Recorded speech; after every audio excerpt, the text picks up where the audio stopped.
everyone wants the aesthetic of a leveled up woman, her confidence, the money, her peace, and opportunities, but very few people are willing to build the habits that it takes to create her.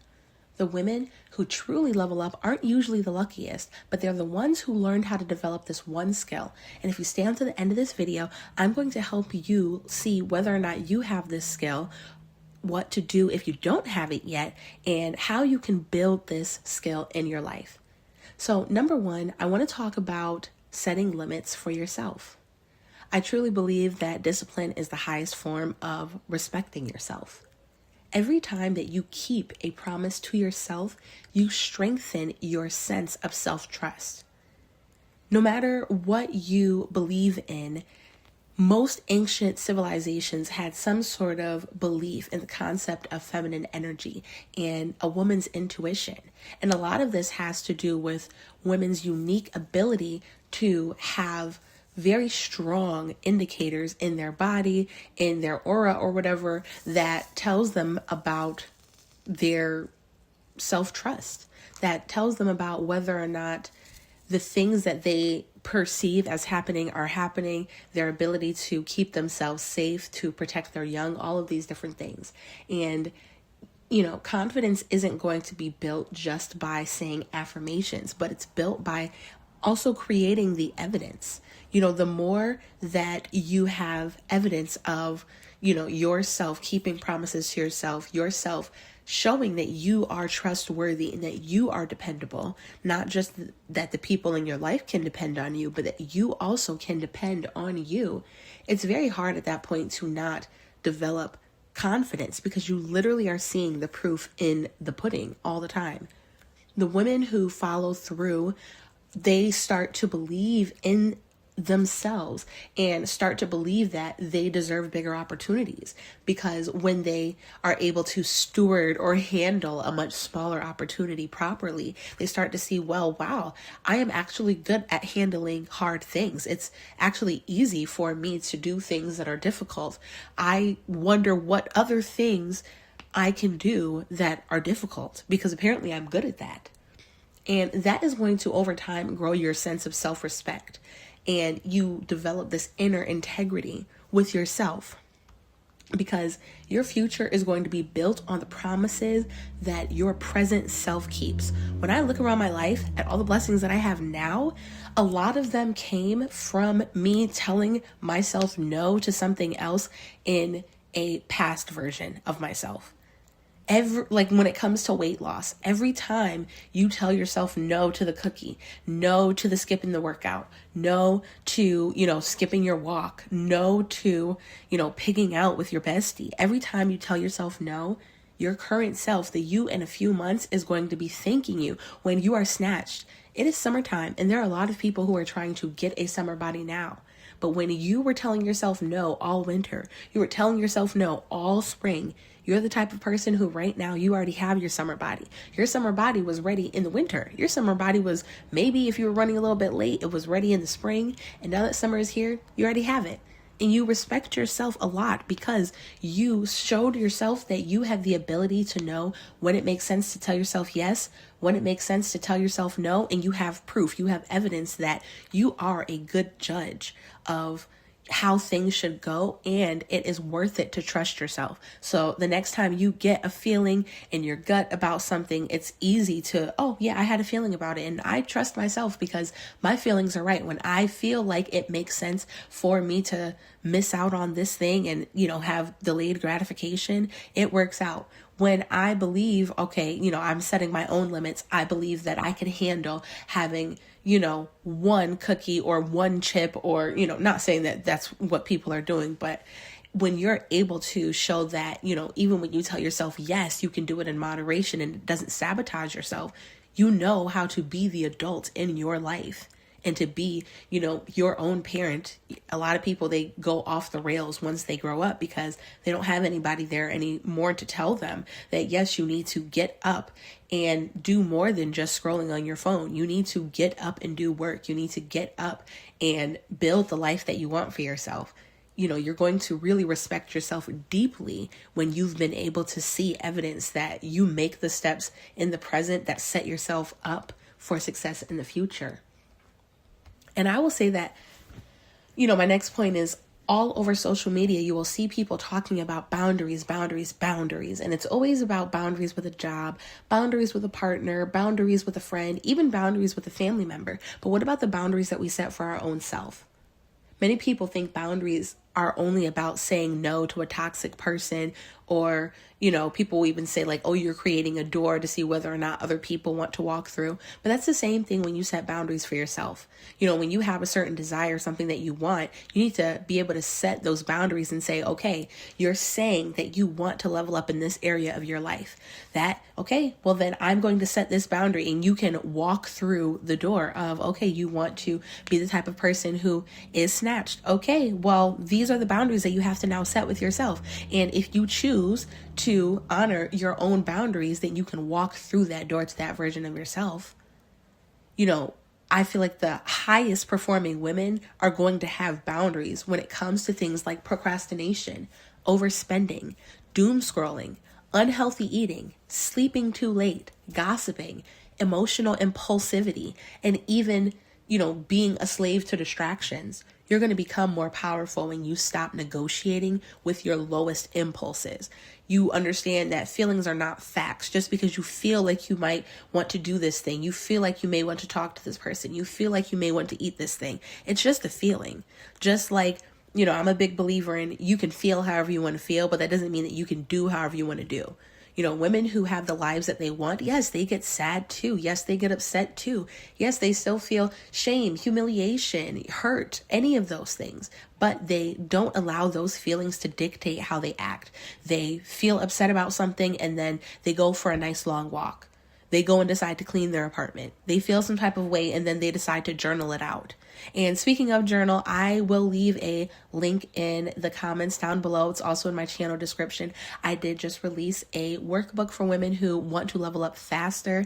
This is stuff that I have used my own self, and I decided that instead of me just yapping unspecifically about journaling and the power of how much it can transform your life, I've literally gone through my own journals that I've written in for the last years, where I can track and see how I've been able to build a better life for myself. And I've cherry picked out the things that I feel like will help you. So if that's something that you're interested in, definitely check that out. Going on to my next point, I want to talk about how a lot of people, when it comes to them wanting to level up, they can't do it because they don't understand that when you are overly seeking freedom, you end up destroying your ability to really be free. Now, what do I mean by this? You definitely can say, oh, I'm going to eat intuitively, and oh, I hate food rules, and oh, I hate diet culture. You can say that, but then you're not going to be able to build the body that allows you to have the freedom. People, when they get to a certain weight, it is easy then to say, yeah, I am me personally, and I've talked about this before on this channel. When you build the life that you want, you're the type of person who you can eat maybe a cupcake, maybe 2 cupcakes or something, and it's not going to set you over the edge because you have already built very strong boundaries and a very strong structure for how you take care of your body, so that doing that and indulging that one time is fine. It's okay. You're not going to go crazy. Like if you ever watch any of those movies where, like, let's say it's animated, it's got like a shark or something and they smell the blood. Some people, even things like your taste buds and what you're consuming on a regular basis, it's why you can have you can have 2 different people, and depending on the structure that they have outside of that one event, that one occasion, you can have 2 different women, both who eat 2 cupcakes, and the one, if she already has not been taking care of her gut health and she already doesn't have a nice structure for her diet and her nutrition, she's going to taste that, and then it's going to trigger something, and then all of a sudden she'll keep craving that high of getting that sugar. Versus another woman, she'll sit there and she'll take the 2 cupcakes, and then because of the structure around that, maybe she can just eat the 2 cupcakes and be fine, or she can grab the 2 cupcakes, but it doesn't even align with the structure that she's built outside of that. So now they taste too sweet to her because the sweetest thing she typically consumes is like a blackberry, or she doesn't have sweetener in her tea and in her coffee anymore. It's a different type of freedom that you get to have over time when you're starting off with structure. This is the same thing when it comes to even people who maybe want to be an entrepreneur, something like that, that you'll get the freedom, but it comes from structure at first. You have to build the framework to allow that freedom to come in. It's the same thing when it comes to a relationship. Building that trust allows there to be more security and freedom to exist, but you can't have anything on a shaky foundation. A lot of people, they are walking around believing that discipline is restrictive, that structure is restrictive, but that's not the case. In reality, doing something on the front end like budgeting can create financial freedom. Or being very strict with your investing, doing a lot of boring things like going to, estate planning classes and paying on the front end for a financial advisor. All of these things on the front end, doing those things will create the freedom on the back end. Same thing when it comes to exercise. Exercising and, maybe being more clean in the kitchen, maybe having those times of fasting and detoxing, maybe going on a diet legitimately, those different types of things, maybe implementing a food rule. I know people are like, oh, no food rules. Sometimes having that rule really allows you to have that physical carefreeness and freedom on the back end. The same thing with planning. If you take that time and you plan and you block out your time and you organize things, then on the back end, you end up getting time freedom, or you avoid decision fatigue because you made all the decisions in a 30-minute period time span. And then you make it free to now you don't have to waste that time at each new juncture to decide, okay, what am I going to do now? And what am I going to do now? And how do I do it? No, I feel more free because I created a structure for myself already. When you regulate your emotions, that allows you to become mentally free. No woman without structure is going to escape the prison of chaos. And that's what it is when you go trying to have the freedom on the front end. You end up in chaos, versus when you have structure and discipline on the front end, you end up at the end result of achieving the freedom. For my next point, average discipline will produce average results. Everyone wants to be extraordinary and live an extraordinary life, but that is going to require extraordinary discipline. If you think of, like, for example, a habit of mine that I kicked recently, I think I talked about this on the channel. I was trying to get rid of doom scrolling, and I've been able to do that. And the only reason that I was able to do that is because, you could think about anybody trying to break a habit, you're going to obviously relapse at a certain point, or you're going to find yourself, doom scrolling again and be like, oh my God, wait a minute, I forgot I don't do that. If you're the person who actually is able to get rid of that habit, you have an extraordinarily high rate of being able to course correct when you fall off. There are some people who will say, because I failed at this thing, maybe even things like 75 hard, you can say, okay, I'm going to do it. And then let's say you get to day 23 and then you end up skipping day 24. So then you have to go back to the beginning, and then you try it again and you only get to day 8, and then you have to start over again, and then you try it again and you only get to day 45, and then you try it again. The person who's able to really level up their life and have extraordinary results, they're the person who, whereas maybe the average person never even attempts, or the average person maybe tries it, and then if they fall off, they feel like, completely defeated, so they don't ever go back to square one. And because with 75 hard, if you fall off a day, you're supposed to go back to day 1 and continue doing everything else, and not like getting rid of your progress, but it doesn't count towards your 75 days. You're going to be, the issue is not in being the type of person who maybe like skips a day or falls off, but you're going to become extraordinary when everybody else would have given up the second time they attempted and couldn't make it to 75 days, but maybe you've been doing it 10 times. You're different. You're going to be in a whole different league at that point. You have to become one of the few people that consistently do extraordinary things. Above average women, they're going to be reading or learning a skill when other people are scrolling. They're going to be saving or investing or building something while other people are just they're spending. Or I've been seeing a lot of people draw this comparison between creating versus consuming. Above average women are going to be spending more time creating than they are consuming.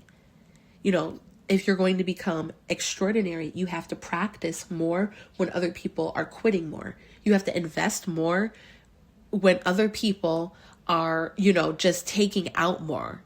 Or like I would say that's also like consumption. But then there's also being more prepared while other people are procrastinating. If you get ready so that if you just stay ready, you don't have to get ready. I think that when you get to a certain point in your life, even things like summer coming around or a vacation, a trip, those things don't really faze you as much when it comes to like the whole hustle and bustle of getting ready for that. You stayed ready, so you didn't have to get ready. It's not that big of a deal. I think that even when it comes to like the concept of having a summer body, I think that that is honestly more of a big back concept, because I think that not everybody it's like, okay, so if it's not summertime, then I'm just going to have like a dusty winter body. Like not everybody wants to do that. Some people don't want to yo-yo and swing so hard. They want to sit there and put in the time and the effort on the front end and reap those benefits. Those tiny choices, like consistently over time, every day that you're making extraordinary choices, every day that you're having extraordinary discipline, it's going to compound over years. And then eventually it's impossible to not end up with an extraordinary life. A lot of people don't understand that building that muscle of discipline is going to protect you from your own self-sabotage. Because a lot of people think that they need more information, but that's not really the case. You have all of the information that you need. You just need consistency. You just need to be able to be fine when it's time for delayed gratification. You need emotional control. Most goals are failing because emotions become the decision maker. When it comes to habits, if you've built the habit and the trait of becoming a disciplined person, even when you have a moment of self-doubt, even if you have a moment of thinking you want to be lazy, even if you have this thought that is a self-sabotaging thought, you've already built that muscle of discipline. So you can be self-sabotaging in your mind, but you won't be self-sabotaging in your actions, because you've already built the routine. You've already built the habit of being a person who's extraordinarily disciplined. You are extraordinarily disciplined even when you are upset, even when you are stressed, even when things are not going your way. You're still extraordinarily disciplined. Even when you want to self-sabotage, you are extraordinary disciplined. And then how can you not have the life that you want? You can't let the emotions be the decision maker for you. Your discipline is going to be that thing that lets your values and not your moods lead and dictate your life. Another point I want to make is that setting limits with yourself is building inner power. Every successful person has rules. And a lot of people, and I've said this before, they start to screw up because when they become the adult and they start getting this freedom, they start thinking that they should not follow any rules. And these are the people who end up obese because they decide that they're not going to follow any rules about nutrition and about fitness. They end up becoming financially ruined because they don't believe that they should have to, follow any rules about their finances. They don't have good, healthy relationships because they don't believe that they should have to follow any rules in their relationships with people. They have these rules that they created for themselves that sound like, oh, I don't answer work messages after a certain time, or I save before I spend, or I check my finances first before I invest in something. I work out even when I don't feel motivated, because not everybody who's successful is going to feel motivated every day. You don't feel like doing it all the time. You don't feel like showing up every day, but you're going to do it anyways. I don't entertain people who drain my peace. That's a hard thing. A lot of people, if it's just to avoid loneliness, if it's just to avoid, solitude, quiet, some people, even if it's just to procrastinate on things that are more important, they would rather entertain somebody who's draining their peace just to avoid doing something that will build their personal power.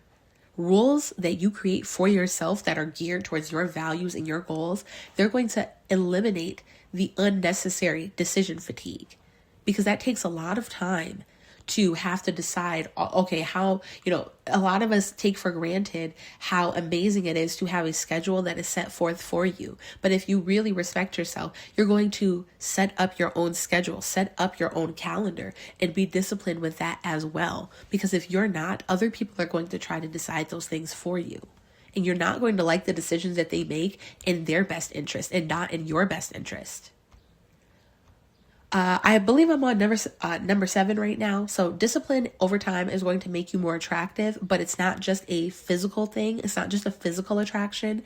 People are going to be drawn naturally to women who seem more grounded. Discipline is going to create that sense of groundedness because it creates reliability, confidence, emotional stability, competence, knowing that you're good at something, and calm. Because you know that you're good at things. You see that you're good at things all the time. And if there's something hard that pops up in life, you're like, oh, well, I do hard things all the time. Even when I'm unmotivated to do hard things, I still do them. I have an amazing track record of doing hard things. So now I can even have, due to my past discipline, now in the present, I still have increased confidence. And I feel that I can depend and rely on myself. I believe that I can emotionally regulate and experience stable emotions because I have a track record. I have a reason to feel grounded and to feel calm.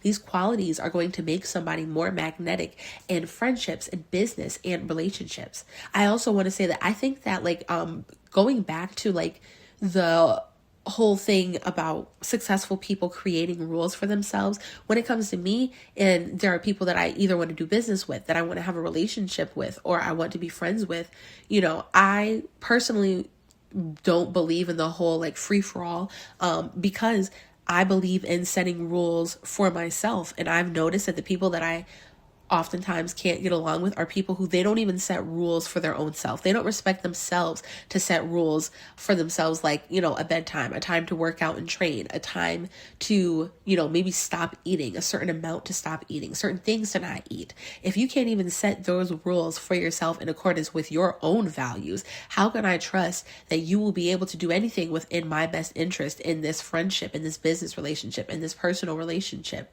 You don't even live in accordance to your own values. You can value something and your actions won't even align with what you value. Why would I trust that your actions would then align with what I value? You live that type of life for yourself. Why would you do anything but bring chaos to my life? At that point, it's so unattractive when people don't have personal discipline, because it's like, how do I trust that you're going to actually honor this contract? How do I trust that you're actually somebody worthy of trusting? How do I know that I can actually rely on myself? Because I don't see you being somebody that you can even rely on. So how do I feel that I can rely on you? You can't even solve your own problems. My next point, I think I'm on number 8. Every level requires a new version of you. You cannot expect millionaire habits with minimum wage discipline. You cannot expect executive type of opportunities with inconsistent effort. Each new level is going to ask, what habits need to change? What distractions need to go? What standards do I need to rise to myself? Leveling up isn't just becoming somebody else, but it's becoming someone who also can handle more responsibility.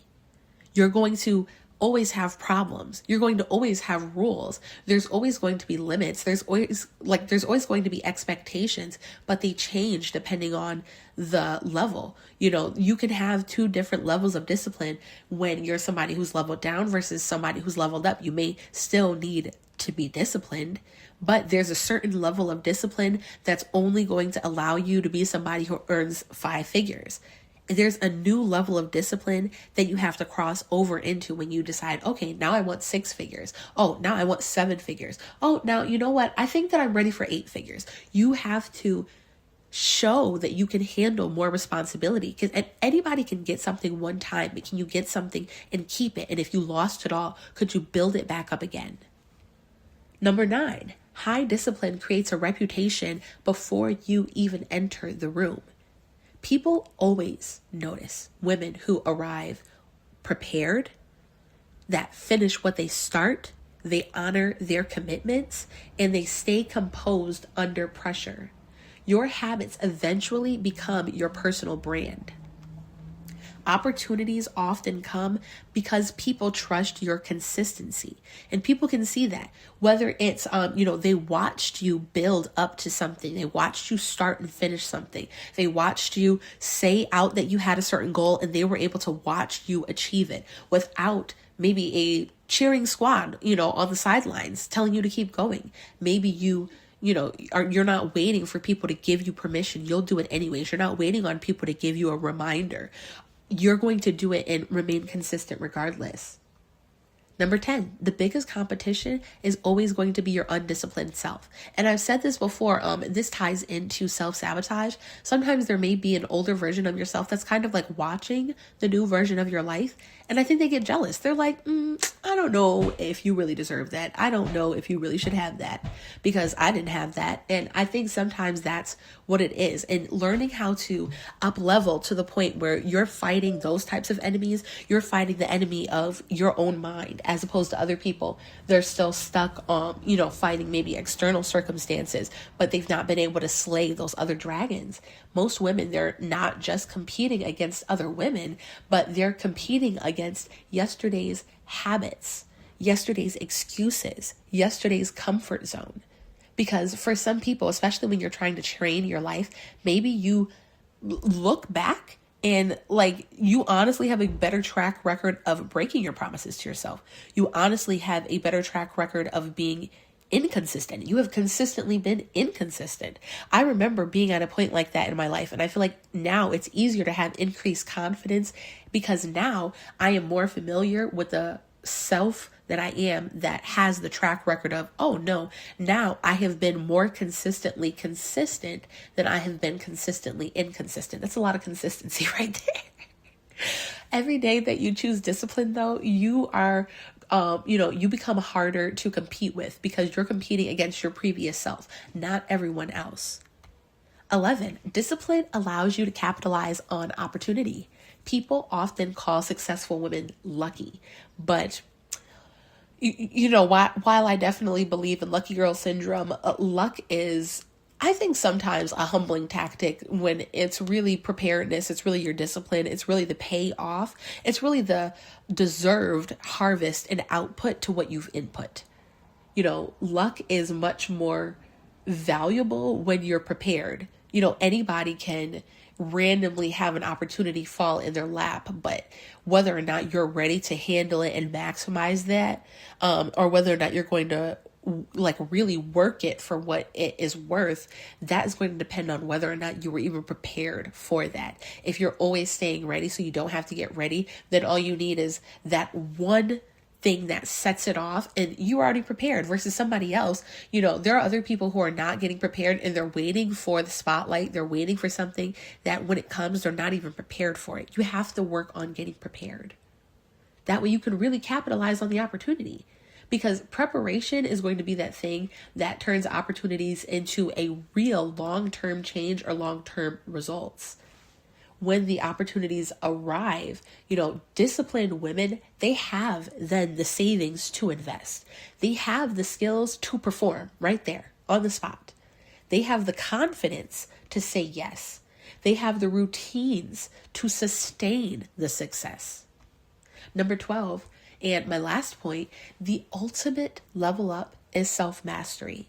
The woman who can master her emotions, her attention, her time, her money, and her habits, she has an advantage that cannot be taken away by a changing trend, a changing algorithm, or even changing people's external opinions about things. External success often will follow the internal state of things. People are going to spend so much time trying to become more beautiful, more charismatic, or more connected. But one of the greatest advantages you can develop is becoming a woman who can consistently govern herself. Beauty may open a door, and talent may even create an opportunity. But discipline determines how far you go once you're inside. Every limit you set for yourself now is a vote for the future you're trying to build. That's why the women who master themselves often become the women who truly level up. So what do you think about this, worldies? Let me know in the comments down below. And then YouTube thinks that you would like this video as well, so check it out. Until next time, worldies, eyes on the prize.